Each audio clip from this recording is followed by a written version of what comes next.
Meu caro, minha cara, se existe um local no nosso corpo em que as células precisam de contato constante para a sobrevivência delas de modo individual e por conseguinte a nossa própria sobrevivência, este local é o nosso sistema nervoso. E esse contato ininterrupto dos neurônios é o tema do nosso vídeo de hoje.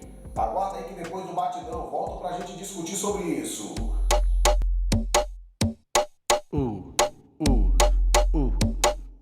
E aí se liga no Episteme com Marcel, senta o dedo no like e compartilha. E não se esqueça de se inscrever. Episteme com Marcel. Episteme com Marcel. Episteme com Marcel.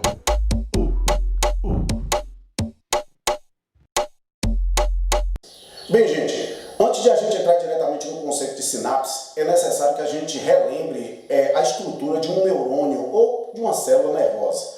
Um neurônio é formado por três partes. O soma ou corpo celular, você vai acompanhando aí na figura que está aparecendo para você. O soma ou corpo celular, os dendritos e o axônio. No axônio está presente a baía de mielina. Nós já discutimos, inclusive, sobre os neurônios aqui no nosso canal, quando falamos lá sobre neurônios, células da glia e etc. Você pode dar uma olhada lá que você vai ver vários conceitos. Mas por hoje é importante você relembrar isso aí. Este neurônio pode fazer contato com muitos e muitos outros ao redor dele ou até mesmo mais distante. Esse contato de um neurônio com outro é chamado então de sinapse. Sinapse é o local de contato de um neurônio com outro, simplesmente assim, certo? Então você memorize sinapse como esse local de contato. Veja bem, nesta imagem que eu estou te mostrando também de uma sinapse, você tem aí um terminal axonal aproximado com a membrana de outro neurônio. Esse espaçozinho que existe aí é chamado de fenda sináptica. Essa fenda sináptica ocorre na chamada sinapse química, que a gente vai ver logo logo. Na sinapse elétrica não ocorre essa fenda aí. Então, na sinapse química ocorre essa fenda onde caem os neurotransmissores, certo? Essa fenda sináptica tem um espaço de aproximadamente 50 nanômetros, certo? Então, esse espaçozinho que existe aí, então essa conexão é chamada de sinapse, ok? Então, você já vai memorizando. Preste bem atenção. Onde existe esse terminal axonal aí que está mandando os neurotransmissores, é chamado de terminal axonal pré-sináptico. E o neurônio posterior que recebe esses neurotransmissores é chamado de pós-sináptico. Então é muito importante você memorizar esses conceitos. Pré-sináptico, essa parte aí do axônio, né? Você tem o terminal axonal, e o neurônio seguinte é chamado de pós-sináptico. Então é importante porque o movimento na sinapse química ocorre aí, você precisa entender pré-sináptico e pós-sináptico para você compreender os conceitos que a gente vai trazer a partir de agora. Se liga aí! Bem, então vamos entrar aqui agora nos tipos de sinapses. Existem basicamente dois tipos de sinapse, elétrica e química.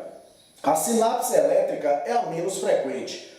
O impulso elétrico do axônio, que passa pelo axônio pré-sináptico, passa diretamente para a célula pós-sináptica, ou seja, não há um espaçamento entre elas, ou seja, há uma chamada junção comunicante do terminal axonal pré-sináptico com a célula pós-sináptica. Então esse sinal elétrico passa direto, certo, de um neurônio para o outro.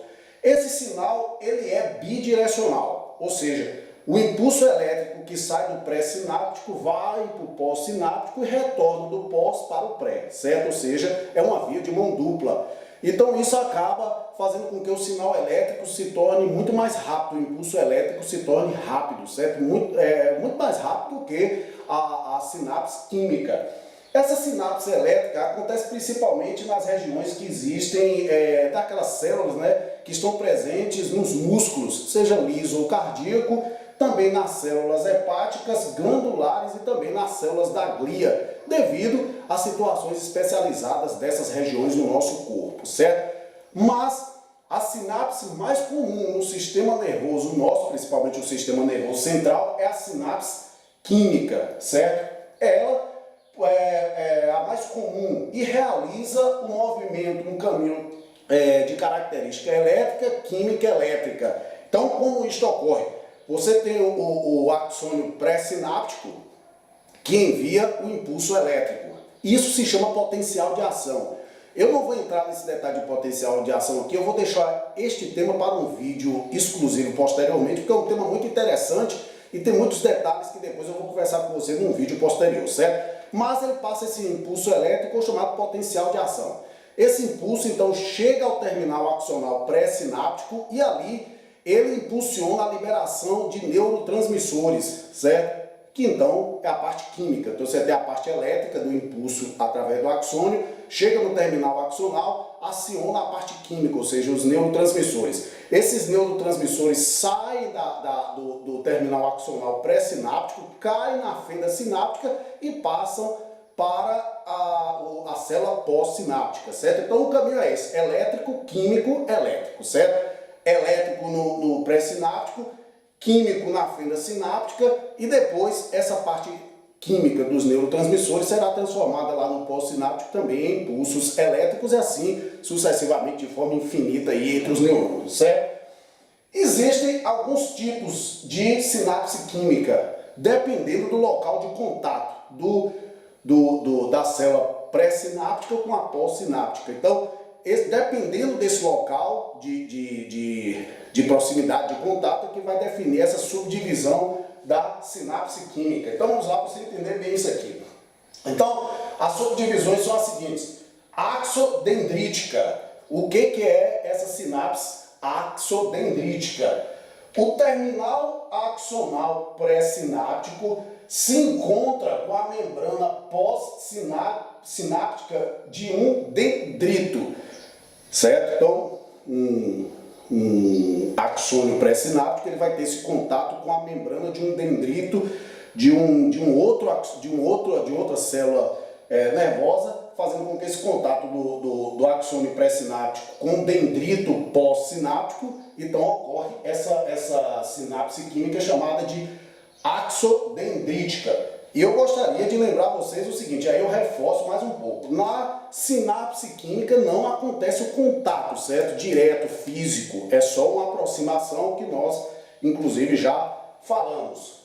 A outra subdivisão da sinapse química é a chamada axossomática. O terminal axonal pré-sináptico se encontra com a membrana pós-sináptica do soma, do outro neurônio, certo? O soma ou corpo celular. Outra subdivisão, axônica.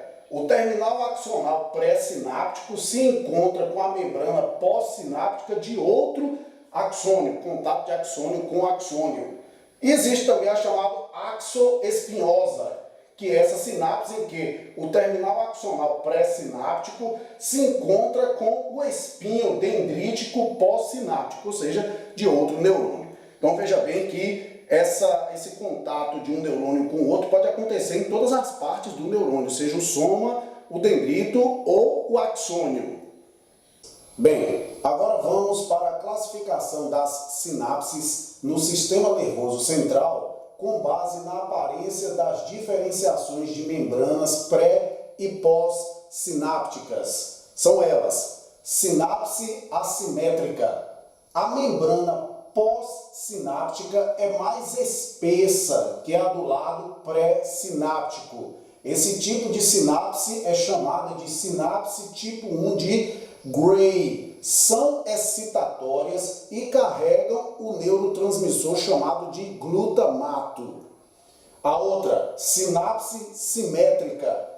As membranas pré- e pós-sinápticas têm espessuras iguais, chamada de sinapse tipo 2 de Gray. São sinapses inibitórias e carregam o neurotransmissor GABA, que é o ácido gama-aminobutírico, certo?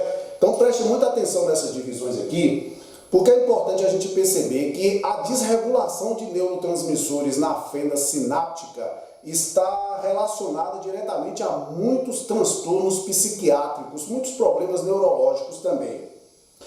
Problemas como esquizofrenia, depressão, TDAH e muitos outros, que é o transtorno do déficit de atenção e hiperatividade, o TDAH. Então, muitos transtornos psiquiátricos estão associados a essas desregulações de neurotransmissores na fenda sináptica, tanto que muitos psicofármacos têm como destino, como local de atuação, justamente a sinapse, especificamente a fenda sináptica, certo? Então é muito importante você perceber isso aí. E por fim, para a gente falar aqui, para concluir essa parte, a gente sabe que esse assunto de sinapse ele é muito grande. Aí a gente fez um resumo para você entender bem, de forma assim bem sintética, o que é este tema tão interessante. Então, para concluir agora essa parte, vamos falar aqui rapidamente da junção neuromuscular. A junção neuromuscular são sinapses químicas que ocorrem entre axônios de neurônios motores da medula espinhal e o músculo esquelético, certo? Então, tá aí. Resumindo, as sinapses são locais de encontros dos neurônios, certo? De aproximações, de contatos entre os neurônios. E é muito importante a sinapse porque há uma necessidade da passagem de informações de neurônio para outro. E isso é que vai possibilitar a atuação do nosso cérebro, do nosso sistema nervoso central, certo? Então é muito importante você perceber isso porque problemas nas sinapses estão associados, como eu disse, a diversos problemas neurológicos e também transtornos psiquiátricos, beleza? Espero que você, como eu, tenha aprendido bem e no próximo encontro a gente tem um novo assunto. Um abraço, tchau para todos!